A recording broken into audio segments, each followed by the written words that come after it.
la televisión castrista publicó un nuevo reportaje donde pretende convencer a las familias de la isla para que incluya esta asquerosa especie en su deficiente dieta. El pez cloaca, como lo han bautizado la población, se alimenta hasta de roedores y puede permanecer fuera del agua durante varios días. Hablaremos de eso más adelante. Y los apagones en la isla siguen ampliando su lista de víctimas. Ahora el gobierno castrista está amenazando con dejar sin electricidad a los hospitales que sobrepasen sus planes de consumo. El anuncio fue publicado en el periódico Granma, donde se detallan aspectos del macabro plan del régimen de La Habana. Maybe I didn't have a lot, but what I had was precious. And having to give it up was very painful. It was just a very painful thing. Escucharon un fragmento del documental Mi maleta llena de esperanzas, del realizador Joe Cardona, y estaremos conversando con el director de esta pieza cinematográfica, la cual cuenta una parte de la historia que vivieron más de 250 000 de cubanos que abandonaron la isla durante los vuelos de la libertad. Tenemos un programa cargado de informaciones, así que no se despeguen del televisor, que Última Palabra comienza ya.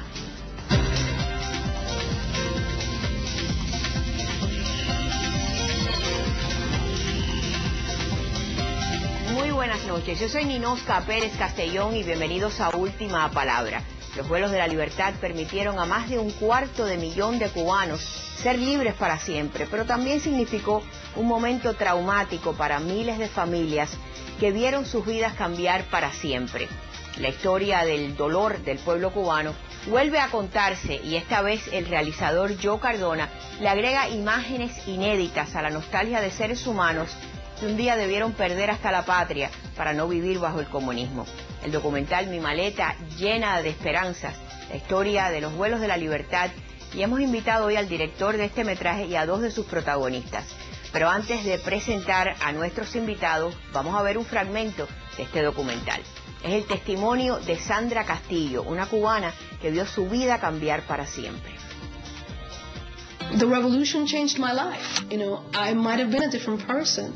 I speak English, I consider myself a Cuban American, but I wonder, you know, how I might have been different, you know, had I had a Cuban life, you know, had I not come to the United States. And I know that for a lot of people, you know, this is like a point of friction. I'm just fascinated by the idea of, you know, had there been no Fidel, would there be a me, the me that I am?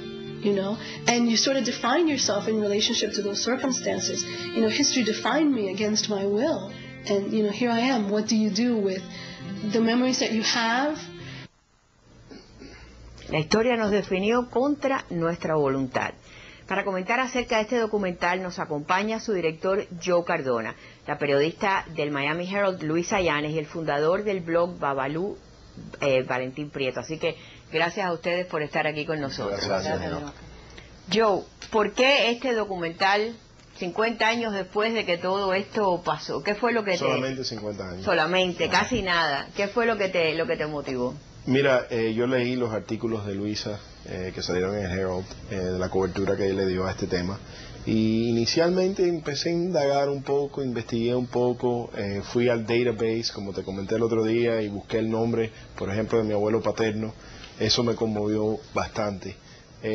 Y después la respuesta que recibió Luisa y el Herald de esos artículos, ¿no? Que fueron miles de personas que entraron al website del Herald, que llamaron al Herald. Y entonces contacté a Lina Valle del Canal 2, de la televisión pública, y le dije, mira, yo creo que esto sería una buena idea para un documental. El database es la lista de los nombres de los 250 000 de cubanos que vinieron por los vuelos de la libertad. Luisa, cuéntanos cómo pudiste rescatar esa lista. No fue fácil. Este proyecto es muy especial para mí porque yo fui una de esas que vino en esos vuelos. Hace muchos años que yo he estado interesada en saber quién más vino conmigo y empecé un proyecto a buscar los nombres. Y íbamos a hacerlo de una manera muy difícil, íbamos a ir a buscar los nombres que habían sido publicados en el Diario de las Américas. Pero un ángel le apareció a un señor que había trabajado para el gobierno y tenía la lista. y le habían dicho que la destruyera y él no la destruyó. Y cuando yo estaba haciendo este proyecto, nos encontramos y le pedí que por favor me diera la lista y él me dijo absolutamente. Y gracias a él tenemos estos nombres. Ahora cuéntame, ¿qué sentiste tú cuando viste tu nombre en esa lista? Es una cosa increíble. Uno piensa, bueno, ver su nombre en una lista, pero el momento que tú ves tu nombre es mucha emoción.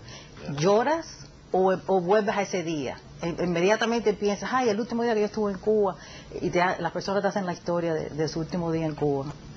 Hay algo que tú dijiste en ese momento, dice, era un vuelo de 45 minutos, y cómo en esos 45 minutos pudo cambiar la vida de una persona para siempre. ¿Verdad? Es increíble, porque dejas tu vida que tú conocías, tu familia, tus abuelitos, y te montas en un avión, llegas aquí totalmente diferente. Como yo dije, no entiendes, la gente te estaban hablando y tú no entiendes lo que te dicen. Todo luce diferente, no sabes si puedes hablar porque todavía tienes ese miedo de que si estás en Cuba, cómo son las cosas, no entiendes. Es como, alguien en el documental dice, es como llegar a la luna, y así es como es. Los primeros días uno está totalmente desorientado. Ahora, yo creo que en este proceso realmente nosotros, no los que venimos de niños, no llegamos a entender completamente a nuestros padres hasta que no tenemos la edad que ellos tomaron esa decisión. Val, el testimonio de Val en este documental incluye a su padre, y hay un momento que es muy conmovedor porque tú estás escuchando a tu padre contar algo que quizás lo habías escuchado en otras ocasiones, pero que tuvo un impacto en ti en ese momento. En ese momento se me salían las lágrimas, porque imagínense, uno se pasa la vida oyendo los cuentos, las historias de cómo es que llegaron, pero oírlo en las propias palabras de mi padre, decirlo de la forma que lo digo, de lo que lo dijo, eso fue muy conmovedor, y a mí se me salían las lágrimas porque aunque ya había oído los cuentos y la historia, es algo tan importante que yo vine a los 4 años y pasé una juventud completa, una niñez, una juventud sin entender realmente los sacrificios y las cosas que tuvieron que pasar mis padres para traernos a nosotros, para nosotros poder vivir aquí la libertad. Yo creo que eso se capta perfectamente en un testimonio que alguien cuenta, que dice que él pasaba por afuera del cuarto de su padre y lo oía cantar al espejo. Y él un día dijo, pero bueno, ¿por qué está cantando? Y la madre le explica que es la manera de él poder lidiar con el dolor de que sus hermanos habían muerto en Cuba y él no había podido regresar. Ese es Rolando Llanes, un arquitecto que también entrevista a la familia entera, la familia Llanes. Y ese es el abuelo, ¿no? ¿Y cuántos nosotros no hemos vivido esa experiencia de los velorios en ausencia, ¿no? Dentro de nuestros hogares? Las misas que se hacen en nombre de aquellos muertos que no se pudieron velar en Cuba porque no se pudo regresar. Y yo creo que ese es uno de los capítulos más tristes de los últimos 50 años. Y yo creo que ayuda un poco también a nuevas generaciones a entender un poquito del dolor que existe en la comunidad cubana, en el exilio. Yo creo que este es un documental que lo van a repetir mañana en el Canal 2 a la 1 de la tarde. A la 1 de la tarde. Bueno, yo creo que este es el documental que hay que ver con los hijos, con los nietos, con los sobrinos. Y tengo entendido que el día que hicieron la premier del documental, había muchas personas allí que estaban con sus hijos. Yo sé que la familia Iglesias, Ralph Iglesias, llevó a su hijo, que fue un gran honor para mí, porque el traspaso es el INOSCA de nuestra historia, nuestro legado. Esa siempre ha sido mi obsesión en hacer todos estos trabajos, porque el temor es que no pase el tiempo y nos borren de la historia. El gobierno de Cuba tiene muchos recursos y muchas cosas para hacer su historia, y con lo poco que tenemos que buscar la forma de recopilar estas anécdotas, estos cuentos y estas historias personales de todo lo que se ha pasado a través de los 50 años, entrar a estos hogares y grabar esas impresiones y esas historias para que no nos puedan borrar.